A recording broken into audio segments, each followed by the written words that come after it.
Om Swastiastu. Hai teman-teman, berjumpa kembali dengan kami. Saya Sadu. Saya Sidi dalam pembelajaran Pendidikan Agama Hindu dan Budi Pekerti.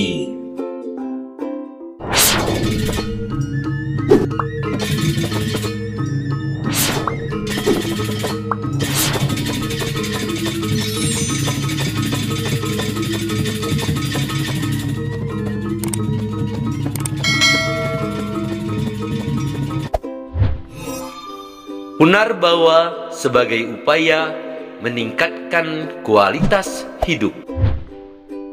Konsep dasar ajaran agama Hindu tertuang dalam Pancasrada.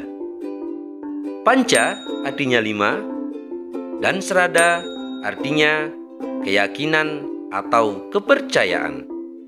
Jadi, Pancasrada adalah 5 keyakinan atau kepercayaan dalam agama Hindu. Bagian-bagian Pancasrada: 1. Percaya adanya Brahman atau Sang Hyang Widi. 2. Percaya adanya Atman. 3. Percaya adanya Karma Pala. 4. Percaya adanya Punarbawa. Dan yang kelima, percaya adanya moksa. Dalam pembahasan ini akan dibahas tentang bagian Pancasrada yang keempat, yaitu Punarbawa. Pengertian Punarbawa. Kata Punarbawa berasal dari bahasa Sanskerta. Punar artinya kembali, bawa artinya lahir. Jadi, Punarbawa artinya kelahiran kembali. Punarbawa juga sering disebut dengan samsara, yang dapat diartikan kelahiran berulang-ulang atau reinkarnasi. Bagaimana teman-teman? Bagus kan penjelasan tadi? Sekarang, mari kita simak penjelasan selanjutnya. Sebab-sebab terjadinya Punarbawa. Punarbawa terjadi karena Atma masih diliputi keinginan atau kenikmatan duniawi dan juga adanya bekas karma wasana pada kelahiran sebelumnya yang harus dinikmati di kehidupan berikutnya sebagai hukum sebab akibat dari apa yang kita perbuat. Selama berada di dunia ini, kita akan mengalami proses kelahiran dan kematian. Dalam proses tersebut, kita melakukan berbagai karma atau perbuatan. Hasil dari karma yang kita lakukan akan mempengaruhi proses punarbawa.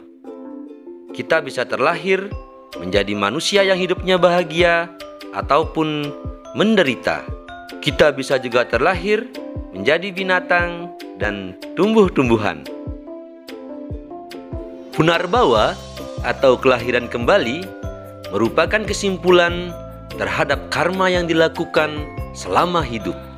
Untuk itulah, baik dan buruknya karma seseorang sangat menentukan tingkatan kehidupan selanjutnya.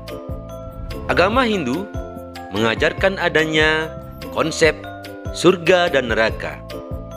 Ketika seseorang meninggal dunia, sebelum menjalani proses punarbawa atau lahir kembali, rohnya akan menuju surga ataupun neraka, sesuai dengan baik dan buruknya perbuatan yang dialami semasa hidupnya. Surga digambarkan sebagai tempat sementara yang penuh dengan kebahagiaan, sedangkan neraka digambarkan sebagai tempat sementara yang penuh dengan penderitaan. Setelah mengalami hukuman di neraka dan pahala di surga, maka para roh akan menjelma kembali sesuai dengan perbuatan di kehidupan sebelumnya. Terkait dengan penjelmaan kembali dari surga dan neraka, agama Hindu mengenal konsep surga syuta dan neraka syuta. Pengertian surga syuta dan neraka syuta. Surga syuta adalah kelahiran dari alam surga, sedangkan Narakasyuta adalah kelahiran dari alam neraka. Seseorang yang terlahir dari surga karena selalu menjalankan dharma atau kebaikan di kehidupan sebelumnya. Dalam Slokantara disebutkan bahwa manusia yang dilahirkan dari surga Syuta memiliki ciri-ciri sebagai berikut: bijaksana, murah hati, lemah lembut, berbudi luhur, dan senang mempelajari agama.